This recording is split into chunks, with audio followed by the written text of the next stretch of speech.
नमस्कार दोस्तों। छोटी चर्चा ज्योतिष के ऊपर। आज का एक विशेष खंड अमावस्या के ऊपर। अमावस्या क्यों इतनी महत्वपूर्ण है, व्यक्ति के जीवन में क्या प्रभाव लेके आ सकती है, किस प्रकार से इसको देखना चाहिए कि अमावस्या के गुण दोष क्या रहेंगे। कई बार मन में एक प्रश्न उठता है कि आकाश में भ्रमण करता हुआ, गोचर करता हुआ ग्रह इस पृथ्वी के ऊपर किस प्रकार से जनमानस को प्रभावित कर सकता है। आज इसी के लिए हमने एक छोटी चर्चा आपके साथ विश्लेषणात्मक तथ्यों के साथ आप लोगों के साथ साझा कर रहे हैं।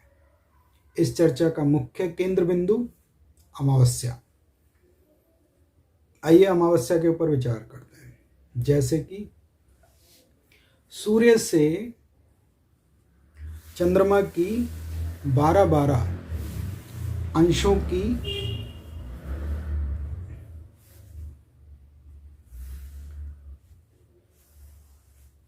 एक स्क्रीन तो साझा नहीं हो पाएगी, लेकिन मैं इसमें एक वैसे बता देता हूँ।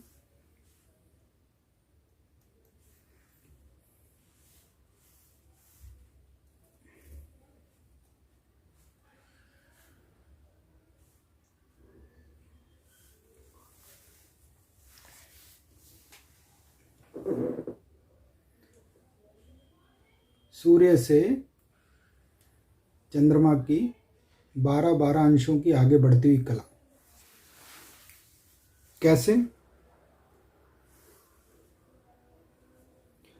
मुख्यतः देखें तो पृथ्वी के अंदर एक शक्ति है जिसे गुरुत्वाकर्षण शक्ति कहा जाता है। उस गुरुत्वाकर्षण शक्ति के कारण पृथ्वी चंद्रमा को अपने आकर्षण में, गुरुत्वाकर्षण में सदैव अपने इर्द गिर्द, अपने चारों तरफ भ्रमण पथ के ऊपर ही विचरित करने देती है। उसी प्रकार से सूर्य के अंदर भी एक गुरुत्वाकर्षण शक्ति है। अन्यथा ऐसा ना हो, अगर सूर्य में गुरुत्वाकर्षण शक्ति ना हो तो हमारी पृथ्वी सूर्य के चारों तरफ चक्कर लगाए और चक्कर लगाते लगाते इस आकाशीय गंगा के अंदर कहीं दूर किसी दूसरी जगह पे भी तो जा सकती है। इसका यह अर्थ हुआ सूर्य की अपनी एक गुरुत्वाकर्षण शक्ति है, जिसके कारण से पृथ्वी और अन्य ग्रह, सौर मंडलीय ग्रह, वो सूर्य के आसपास चक्कर लगाते हैं एवं पृथ्वी की गुरुत्वाकर्षण शक्ति के कारण से चंद्रमा पृथ्वी के चारों तरफ एक परिधि के अंदर भ्रमण करता है। अब जब पृथ्वी के अंदर अपनी गुरुत्वाकर्षण शक्ति है तो पृथ्वी पे तो जीवन भी है, और जब पृथ्वी के अंदर जीवन है तो यहाँ पे जल भी है, औषधि भी है, वनस्पति भी है, जीव भी है, जंतु भी है, प्राणी भी है। तो पुरातत्व काल में, जैसे कि अब तो आधुनिक समय है, ऋषि मनीषियों ने तो ये पहले ही कहा है कि पृथ्वी के अंदर एक गुरुत्वाकर्षण शक्ति है। अन्यथा कोई भी वस्तु अगर ऊपर फेंकी जा रही है तो पुनः वो दोबारा से पृथ्वी के अंदर आके क्यों गिरती है? क्योंकि पृथ्वी की गुरुत्वाकर्षण शक्ति के कारण से। तो इसी प्रकार से अगर हम ध्यान दें तो पृथ्वी के ऊपर लगभग 70% जल है और बाकी 30% लगभग वनस्पति, पठार आदि इत्यादि बसे हुए हैं। जब पृथ्वी अपनी परिधि के ऊपर लगातार चक्कर लगाती है तो उस परिधि के चक्कर लगाने के साथ ही, जैसे इसको एक ऐसे अनुमान कीजिए जैसे एक कोई नृत्य करने वाली नर्तिका जब एक आवृत्ति के अंदर घूमेगी तो उसका जो परिधान है वो फैलेगा। तो वो जो परिधान जो फैल रहा है वो जल है, जो कि पृथ्वी से थोड़ा छिटक के दूर जाने की कोशिश करता है, किंतु पृथ्वी की गुरुत्वाकर्षण शक्ति उसे पुनः अपनी तरफ खींच लेती है। यहाँ से बना ज्वार और भाटा, अर्थात high tide and low tide. जब पृथ्वी घूम रही है तो उससे जो पानी बाहर की तरफ फ्लो कर रहा है, तो जिस जिस तरफ ग्रह हैं, चाहे वो चंद्र है चाहे वो सूर्य हैं, उनकी तरफ में वो पानी ऊपर बढ़ रहा है और पृथ्वी उसे अपनी तरफ खींच रही है। तो इसको कहा ज्वर और भाटा। ये तो एक सिद्धांत हुआ।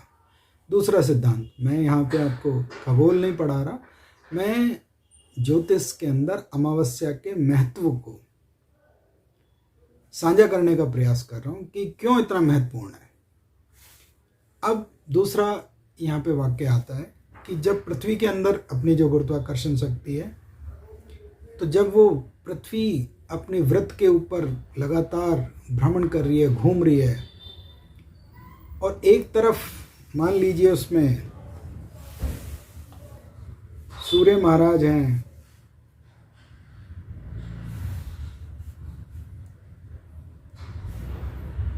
और दूसरी तरफ चंद्रमा भी हैं और तीसरी तरफ अर्थ भी हो गई। तो इसको मैं दोबारा से साझा कर रहा हूँ, अभी आ जाएगा। सूर्य, चंद्र और पृथ्वी। तो अब यहाँ पे पृथ्वी का एक पूरा का पूरा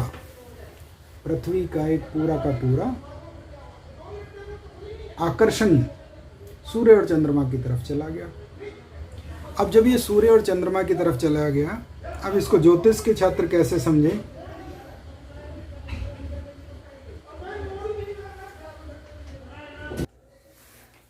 तो जब वो, मैं साझा कर रहा हूं आपके साथ, जब सूर्य और चंद्रमा एक ही तरफ इकट्ठे हो गए,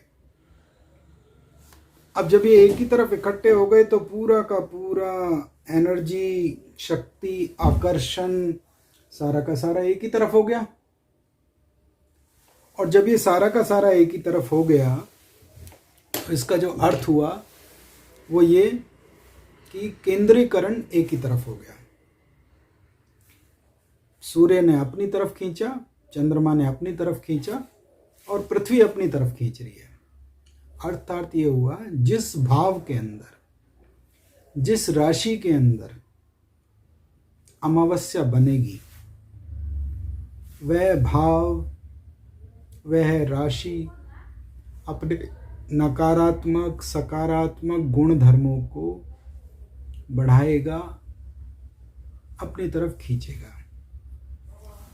ऐसा अनुमान लगाइए कि ये छठे स्थान पे बनी। अब इसको फिर दोबारा एक बार साझा कर लेते हैं। लगन में बनी तो, दूसरे में बनी तो, तीसरे में, चौथे में, पांचवें में। तो जिस भी स्थान के ऊपर अमावस्या बनेगी, उधर उस तरफ अत्यधिक ऊर्जा अपनी तरफ खींचने की कोशिश करेगी। तो संतुलन प्रकृति का नियम है।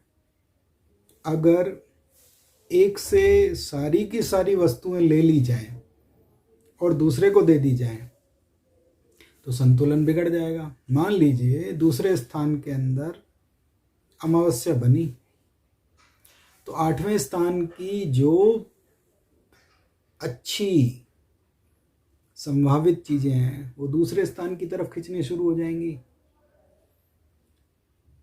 तो व्यक्ति की आयु के ऊपर असर पड़ सकता है, जोड़े हुए धन के ऊपर असर पड़ सकता है। इसी प्रकार से अगर छठे स्थान पे पड़ेगी तो 12वें भाव की जितनी भी कारक तत्व हैं वो छठे में आने शुरू हो जाएंगे। इसीलिए अमावस्या अत्यधिक विचारणीय बिंदु है। ये ज्योतिष की चर्चा छोटी आप लोगों के साथ मैंने इसीलिए साझा करी। दूसरा और इसमें महत्वपूर्ण बिंदु क्या है कि अमावस्या के साथ ये कहा गया है कि इसमें पितृ सुख के अंदर कमी आती है। अर्थात माता पिता से सुख, माता पिता को सुख, माता पिता का सुख किसी न किसी प्रकार से बाधित रहता है। तो इसी कारण से अमावस्या दोष की शांति जो कि ऋषि पराशर ने कही है वो जिस प्रकार से भी बन सकती है करा लेनी चाहिए। आधुनिक ज्योतिषाकार इसे माने या ना माने, लेकिन इसके परिणाम जीवन के अंदर देखने को बहुत प्राप्त हुए हैं। परम आचार्य श्री मिश्र जी ने तो अपनी कक्षाओं में हमें पढ़ाया कि अमावस्या में उत्पन्न व्यक्ति को अपने ससुराल पक्ष से सम्मान में कई बार कमी आती है। अब इसको कैसे देखें कि क्या कमी आ सकती है? इसको 2-3 प्रकार से हमने देखने की कोशिश करी। कई बार जिन वयस्क युवकों का विवाह होना होता है या जिन युवतियों का विवाह होना होता है, तो जब तक वो घर पे बैठे हैं तो हो सकता है रिश्ता उनके पास आता रहे, कोई अच्छा उनके लिए कोई प्रपोज़ल, कोई एक चयन उनके लिए आए। लेकिन जैसे ही वो आगे जाते हैं कि हमें आपकी चीज़ें अच्छी लग रही हैं, तो परिवार का मिलन करते हैं, आगे परिवार बढ़ाने की कोशिश करते हैं, वहाँ से ही ना सुनने को मिलना शुरू आरंभ हो जाती है। एक दूसरा, विवाह होने के उपरांत भी दोनों परिवारों में एक जो देखिए, विवाह कोई एक दो व्यक्तियों का मिलन नहीं है, दो परिवारों का भी मिलन है, दो संस्कृतियों का भी मिलन है। तो अगर मैं या मेरा जीवन साथी आपस में मिल तो रहे हैं, लेकिन हम ही मिल रहे हैं और परिवार ना मिल रहा हो, तो उस गठबंधन का भी क्या लाभ है। तीसरा, पितृसुख में कमी, जैसा कि पहले बताया गया। इसीलिए अमावस्या दोष की निवृत्ति के लिए जो शास्त्र सम्मत विधि बताई गई है उनको पूरा करके उसकी शांति करनी चाहिए। अगर किसी भी विधि को पराशर महाराज कह रहे हैं तो उस विधि के अंदर तार्किकता छुपी हुई है, और ये तो आधुनिक ज्योतिषी भी मानते हैं, आधुनिक खगोल शास्त्री भी मानते हैं कि जब पूर्णमासी होती है या अमावस्या होती है तो जिन लोगों को थोड़ा मानसिक विकार होता है, उनके जीवन के अंदर अचानक से थोड़ा डिप्रेशन आना या एंग्जाइटी आना, अवसाद या उन्माद, वो बढ़ जाता है। तो अर्थ इसका सीधा सीधा ये हुआ, क्योंकि यथ पिंडे तत् ब्रह्मांडे, तो मेरा शरीर के अंदर भी 70% जल ही है। तो जब वो जल हम किसी शुष्क वातावरण की तरफ जाएंगे तो शरीर के जल में कमी आती है, तो प्यास अत्यधिक लगती है। अर्थात क्या हुआ कि हमारी शरीर के अंदर जो जल है उसको ऊर्जा सोख रही है। ये उन लोगों के लिए बिंदु हैं जो ये कहते हैं कि ऊपर बैठा हुआ ग्रह यहाँ क्या कर रहा है। जो भौतिक शरीर के अंदर जो जल है, जब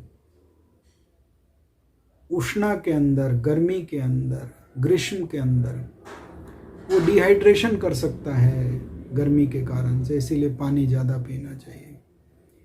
इसी तरीके से जो लोग बहुत ही ज़्यादा मनोभावों से विचलित रहते हैं, उनके लिए भी अमावस्या इसी तरह के परिणाम लेके आ सकती है।